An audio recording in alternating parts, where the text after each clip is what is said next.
Allez, on est détendu, on se relaxe, on va réussir à parler politique et youtubeurs sans que ça parte en couille.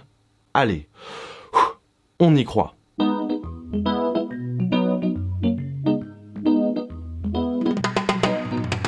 Bonjour, bonsoir à tous et bienvenue dans cette vidéo qui va sentir bon le coup de poing et le goulag parce qu'aujourd'hui on va parler de Jean-Luc Absolution, un manga de David Chaban alias Ganesh 2. Alors, si vous vous souvenez bien, Ganesh 2, j'en avais déjà parlé fin juillet dans ma vidéo sur son dernier manga, Cyber Jésus versus Techno Judas. Vidéo et manga que je vous invite à parcourir, donc si vous voulez en savoir plus, je vous encourage à aller directement sur ma vidéo ou même encore mieux sur sa chaîne et je vous conseille d'ailleurs particulièrement ses musiques qui sont toujours extrêmement drôles. Mais bref, trêve d'autopromo, de quoi parle Jean-Luc Absolution? Eh bien c'est l'histoire de Jean-François Copé, un adolescent mal dans sa peau qui va... Attends, j'ai dû me gourer là. Jean-Luc Absolution est la compilation de deux mangas, Jean-Luc Non Révolution et Jean-Luc Non Insoumission. Deux œuvres racontant la lutte de Jean-Luc Mélenchon contre fascistes et capitalistes de toutes sortes qui ne vous seront pas inconnus. Et quand je dis lutte, c'est au sens littéral. Ici, point de discours, programme et autres affrontements verbaux. Dans ce manga, les débats se font un coup de poing dans la gueule. Ce qui va me permettre de placer un warning d'entrée de jeu, ce manga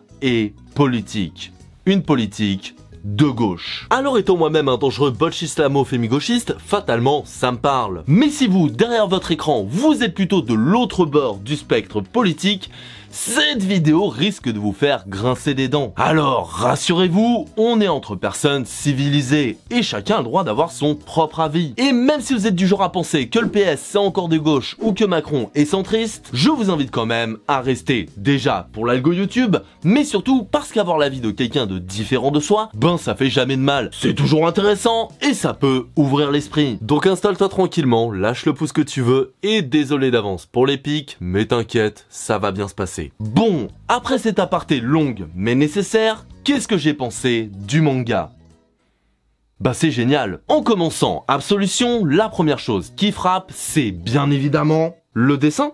Oui, mais aussi le ton de l'œuvre. Ce manga est un gros défouloir. Il y a vraiment quelque chose de jouissif de voir tous ces connards se faire tuer en fiction. Parce que oui, en vrai, même si j'aimerais bien qu'ils aillent tous en prison et que quand même ils payent un peu pour leurs conneries, ben, je ne souhaite la mort de personne. Mais dans une œuvre fictionnelle, ça fait vraiment du bien. D'autant plus que c'est fait de manière hyper fun, avec des combats variés, des adversaires qui le sont tout autant, même si j'aurais voulu quelques-uns qui sont pas dedans. Par exemple, Balkany ou Trump, c'était obligé, mais c'est dommage qu'à côté de ça, on n'ait pas eu du Hollande ou du Sarko par exemple. Mais sans parler politique, on reviendra là-dessus plus tard, le manga est bourré de références, que ce soit aux jeux vidéo, que ce soit à d'autres mangas, genre l'évidence même. Le Pen, il aime pas les musulmans. Le Pen, il aime pas les migrants. Le Pen, il fait pas le ramadan. Le Pen, il est très très méchant. Le but premier est clairement de faire rire. Et sur moi, ça marche parfaitement. On a par exemple le côté méta qui fait toujours plaisir et qui semble être une petite marque de fabrique chez Ganesh. On peut le voir par exemple avec ses tweets. Des dialogues qui sont mi-premier degré avec du souffle héroïque, de la vengeance, de la destinée, mais en même temps peuvent être complètement cons et même complètement cons dans le premier degré, par exemple avec la constellation du kung-fu communiste. Juste ça, le kung-fu communiste. Meilleure trouvaille de tous les temps, c'est juste génial. Juste avec ça, ça représente vraiment tout le délire humoristique du manga. Et à côté de ça, Ganesh aime bien ajouter des petits côtés parodiques, brisage du quatrième mur, mais aussi des bonus à la con comme un mot croisé ou un début de roman. C'est débile, mais ça fait toujours plaisir. Bref, quelque chose de très débile et prétexte à une grosse baston. Et là, on pourrait se dire, ben, du coup, l'histoire elle est hachée. Et oui. Ouais, oui, elle l'est. Enfin, elle l'est. Elle l'est si vous prenez une seconde au sérieux, une histoire où Jean-Luc Mélenchon fait du kung-fu. Là, je peux plus rien pour vous. Évidemment que cette histoire est débile, et c'est fait pour. Évidemment qu'elle n'a ni queue ni tête. Et Ganesh ne s'en prive pas pour faire des péripéties. Des péripéties. Ah bah ça c'est sûr qu'en termes d'absurdité, de flashback, de retournement de situation et de rédemption, l'enfant de One Punch Man et de Naruto Sukra, qu'il aurait pas fait mieux, hein.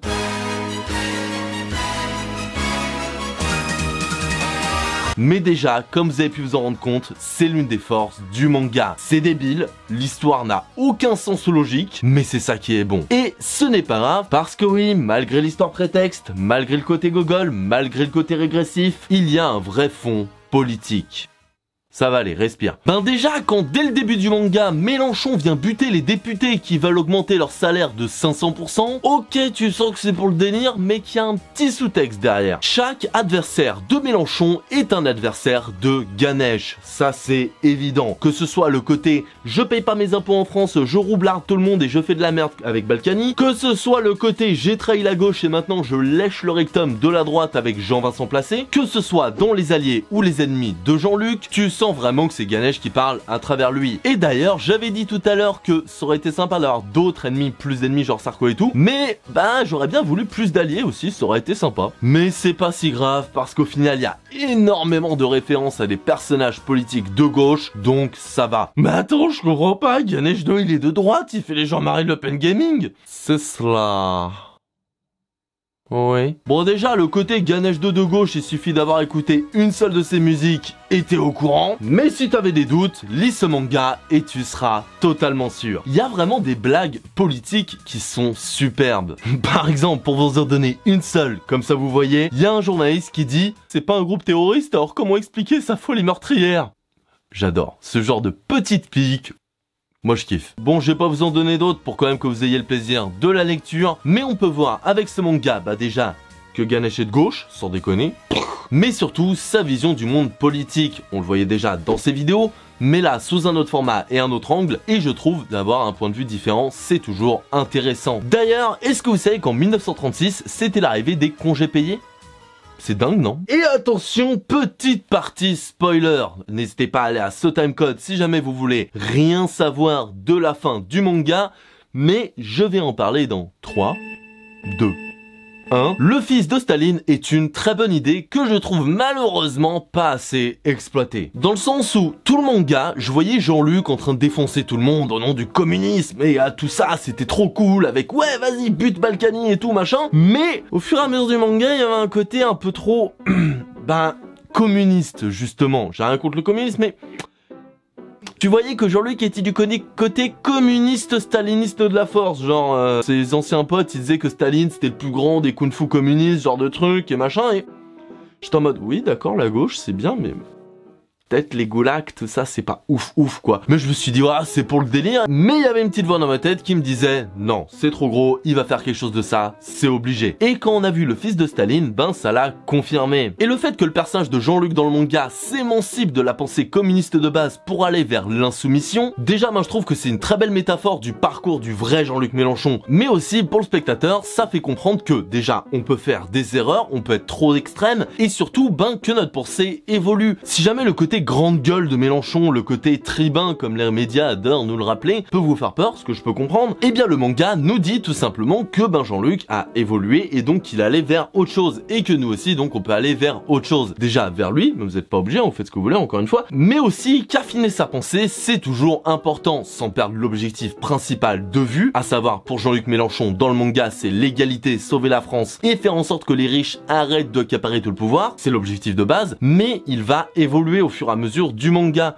Au début c'est très je pète la gueule à tout le monde, je tue tout le monde, et à la fin c'est au lieu de suivre la voie du communisme ça va être la voie de l'insoumission. Et d'ailleurs c'est dommage qu'on ne voit pas justement c'est quoi cette voie, mais d'un côté c'est là où je voulais en venir, dans le côté je trouve que le truc du fils de Staline tout ça ça va pas assez loin, c'est que d'un côté la métaphore et le symbole sont ultra cool, mais d'un côté je trouve que ça aurait pu être encore plus exploité. Mais c'est pas le but du manga. Le but premier, c'est de faire rire et ensuite te faire réfléchir. Donc, si jamais il avait été trop loin, l'équilibre fragile entre politique et gros délire régressif aurait été...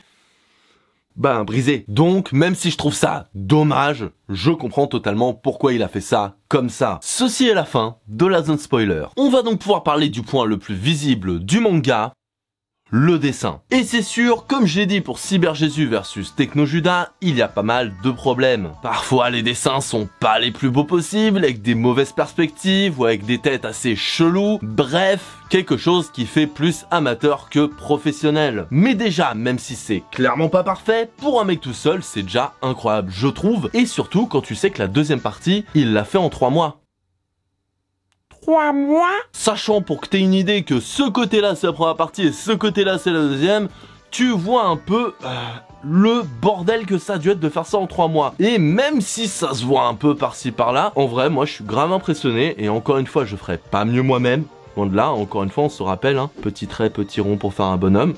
Mais surtout, même si indéniablement Ganesh a quelques lacunes, il a une vraie patte. Et pour moi, c'est ça le plus important. Le dynamisme est très bien rendu, le côté Ken le survivant marche super bien. Malgré les problèmes, les combats restent ultra jouissifs. Et pour moi, c'est l'un des points les plus importants. Et le côté badass se voit bien. J'irais même jusqu'à dire que le dessin sert beaucoup le côté drôle du manga. Et que le côté drôle, sert beaucoup le dessin, dans le sens où les deux s'aident l'un l'autre. Je sais pas pourquoi je fais la roue.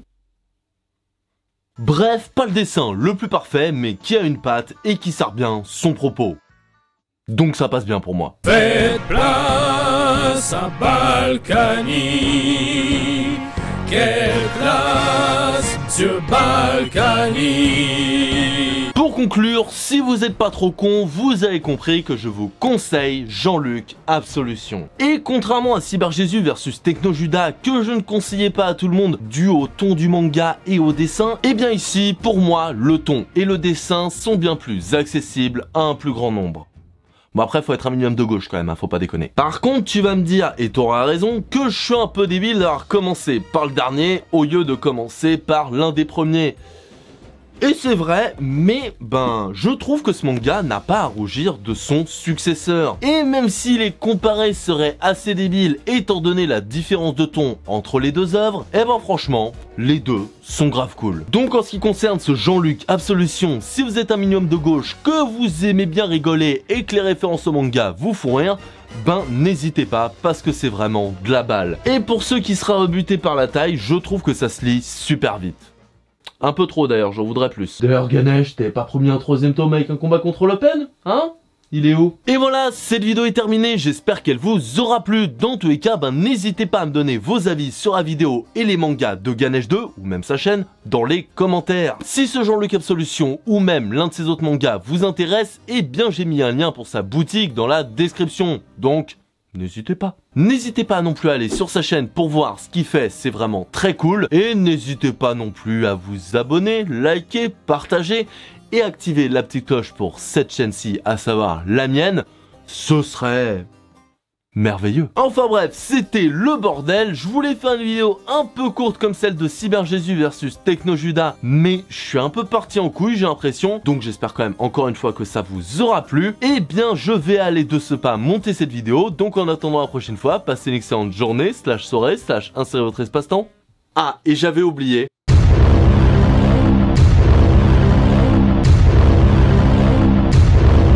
Balkany en prison. C'est miraculeux, il est incarcéré. Franchement, j'en crois pas mes yeux. Balkany en prison. C'est miraculeux, il est incarcéré. Franchement, j'en crois pas mes yeux. Ils l'ont placé en quartier VIP.